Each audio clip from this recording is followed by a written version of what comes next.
Kia and welcome to Tarmac. I am Dave. I'm Matthew, and today we're heading to the prehistoric era because we've got this, the new Ram TRX. That's right, it's a Ram of absolute Jurassic proportions. Come, let's take a big wander around this. Now, Ram are touting this as the fastest, most powerfulest, mass-produced truck in the world, and you can see why. Actually, I'll get to the figures soon. But before we go there, let me take you on a tour around this big beast. I mean, look at this front grille. It's just enormous, and it looks terrifying in a rearview mirror of the car in front. Believe me, I've been in the car in front. Speaking of the grille, what they're calling it is a dual path air induction grille. So basically 50% of the air going in to cool this engine behind comes through here, and also the other 50% comes through this top vent through here. And actually, as a bonus, what you've got is some little yellow lights here as well, really making a big deal out of this.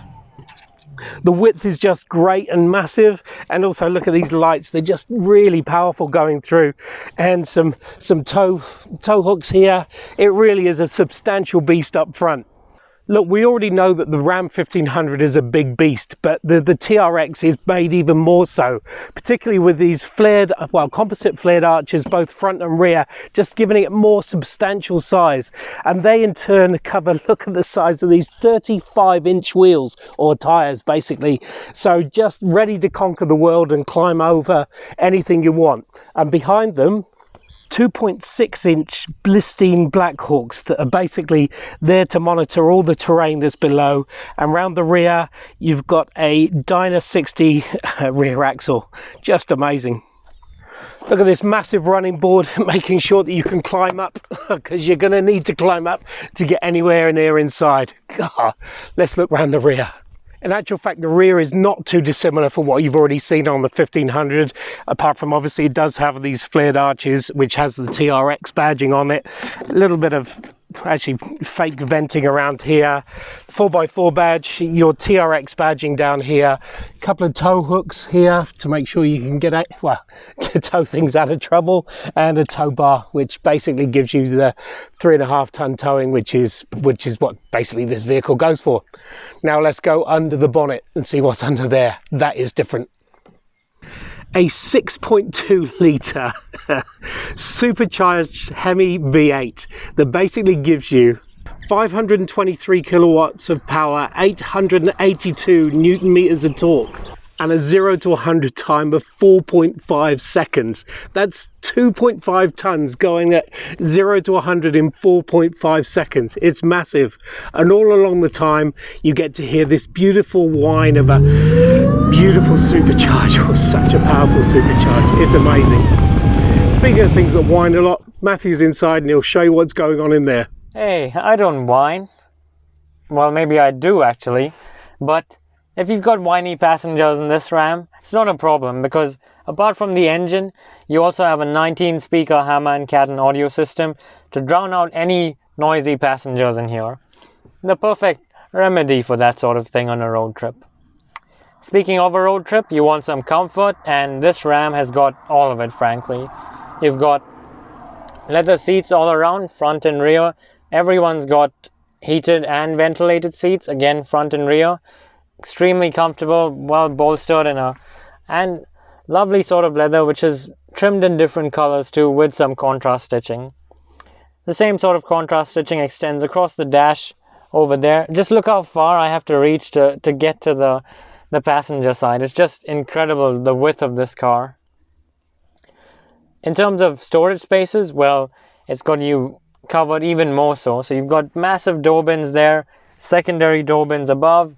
You've got one glove box up there, you've got another one down there, you've got cup holders here, space for your wireless charging, your phone in here, a couple of phones actually, and a couple of more storage spaces here and there. So they really have thought about the practicalities of it.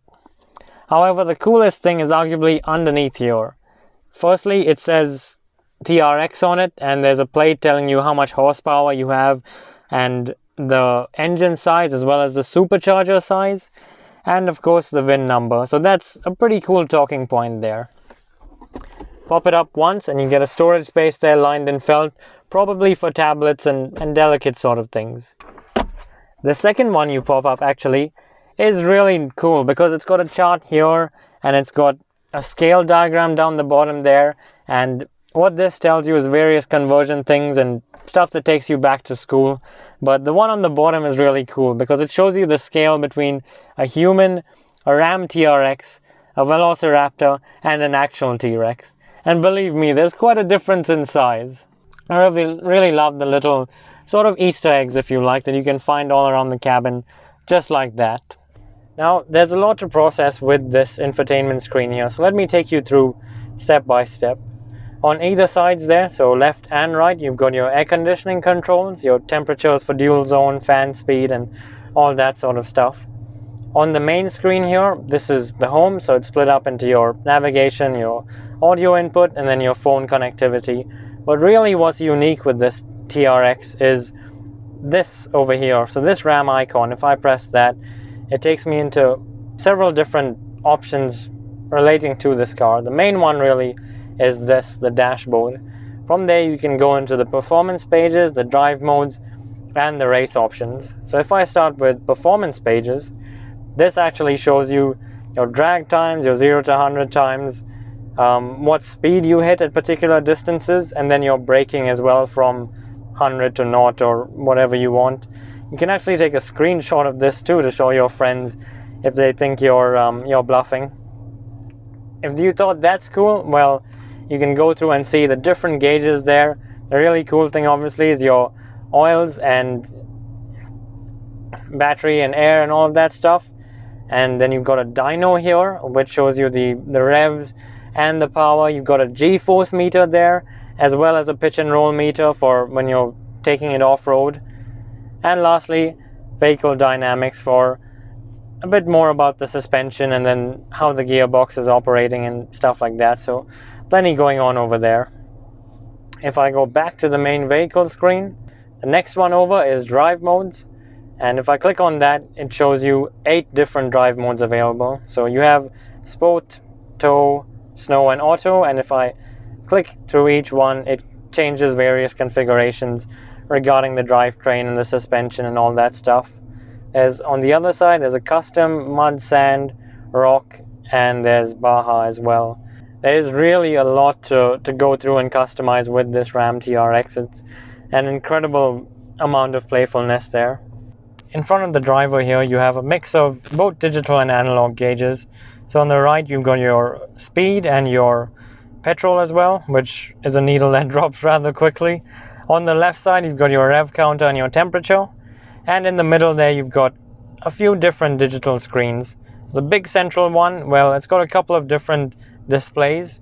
Firstly, we're in the sort of performance mode there, where you can see the speed, the drag times, as well as the range, and of course on the left, the different modes you have. So if I flick through using the buttons, I can actually change between tow, and that turns the traction control off. There's snow, there's auto, custom, as well as mud, sand, and you have rock and Baja.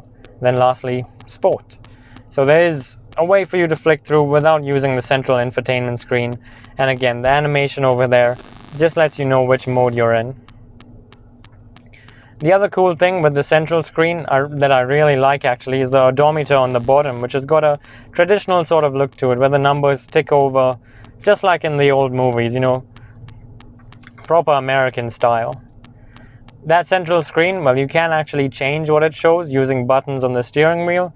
So I can see my position on the road there, my fuel economy, dare I look at that, and then trip info and other information about my towing and audio. So there is plenty more to flick through and customize with this screen in front of you.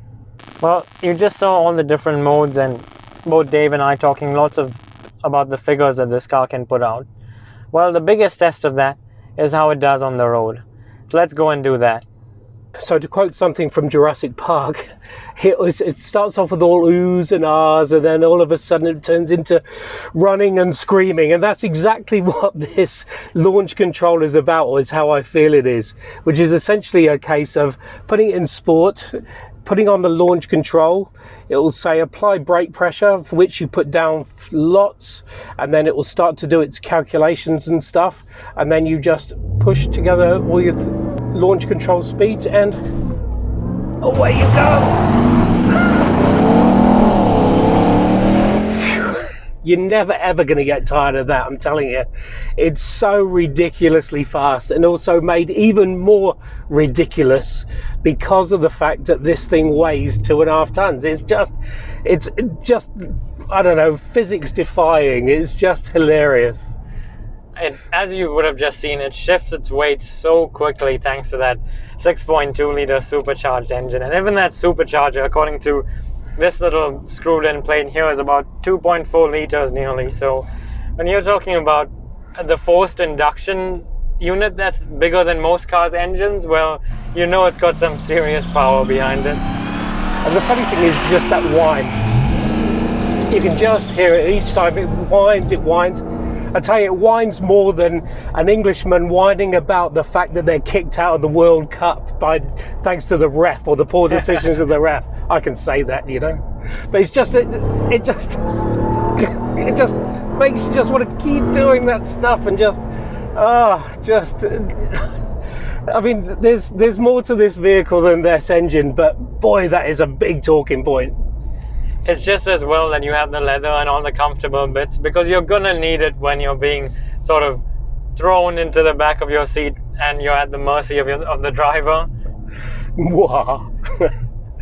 Look, I know fossil fuel and this Jurassic-ness really go together, but it is such a perfect blend, and yes, it's ridiculous when it comes to parking, and it's just, I mean, its size is ginormous, but it's just so much fun. And the tech that's involved here, these performance pages and drive modes and race options that Matthew's gone through earlier, it just means that all of your stuff is recorded, and you can just brag to your friends about how great this thing is and how great you've been in it. Yeah, if you're somebody who really loves your drag racing and you're not to 100 times and sort of getting off from the lights, but still want a utilitarian vehicle, well, I don't think there's much better than this, to be honest. This thing will tow, I don't know, planets. It will, it'll store stuff that you just, you know, I mean, it's the size of 2 king-size beds put together, so it really is enormous. So there is a practicality about it, but there really is the fact that this engine is so impractical, and you'll be going to a petrol station really quick near you. You're going to have shares in it. Buy shares. There's the tip. Buy shares in a petrol station, and then buy this. Great stuff. In terms of practicalities, or rather, should I say impracticalities, while the size is nice for storage and everybody's comfortable in here, it's not so nice when you're in a bit more traffic and need to maneuver around, because it is quite hard to see the different corners of the car. Thankfully, you do have sensors, but it's still one for most skilled drivers, I should say. It does have 360-degree camera views. I mean, I've got a relatively small car park at my place, and I can move around, and it does beep, and it also will jam on its brakes if you get too close to something. So it is quite protective over something that is the size of a small planet. The other thing is just how this suspension sort of, it should be wallowing around, and it sort of is, but then it goes round corners that in speeds that you probably shouldn't. So there's that aspect to it. And the steering, there is a slight bit of wobble in it, as far as it takes a little bit of turn before it gets engaged, but then once it does, it's a really nice well weighted steering wheel. So it's sort of, once you can get past the fact that it does wobble a little bit, it's fine. Going back to those shocks, actually, the Bilstein units that are on this Ram TRX are really an engineering feat, because some of the cornering that we've done today is at the certain speeds, within the limits of course. Cool. Is still really incredible for a vehicle of this size and length to go around corners the way it has been. Physically, it shouldn't be able to do that, but it does. Yeah, overall, I mean, you're eye to eye with truck drivers, which has got to be a good thing. You can't get muscled out of anything. But the other thing is just, you find a straight road and whine and whine and whine about things. It just, you know, that's almost 100 kilometers per hour then. And it just picks it up like as if this was a featherweight car. On the whole, the cabin, the size, everything is very much like a normal Ram 1500, apart from the fact that it just is finished so well. There's Alcantara around, there is a sense of limited edition about it, with sort of all these sort of carbon fiber finishes and the leather and the contrast stitching. It does give you that sense of poshness, and really it is the pinnacle of Ram, and it really is the pinnacle of utes, I would say, right now, certainly in New Zealand. I mean, the Ram slogan over here is "Eats utes for breakfast," and I think if the regular Ram does that, well, what do you say about this Ram TRX?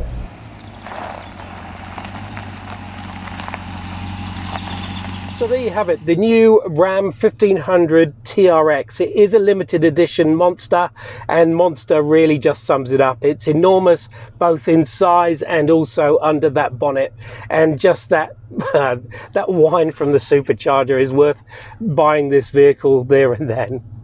It's an entertaining drive, that's for sure. And its size and its noise will definitely scare away anything else on the road. And just make sure your neighbours are awake. Got to be a good thing. Anyway, thanks for watching. Make sure you subscribe. We'll be around here somewhere. We'll see you on the next one.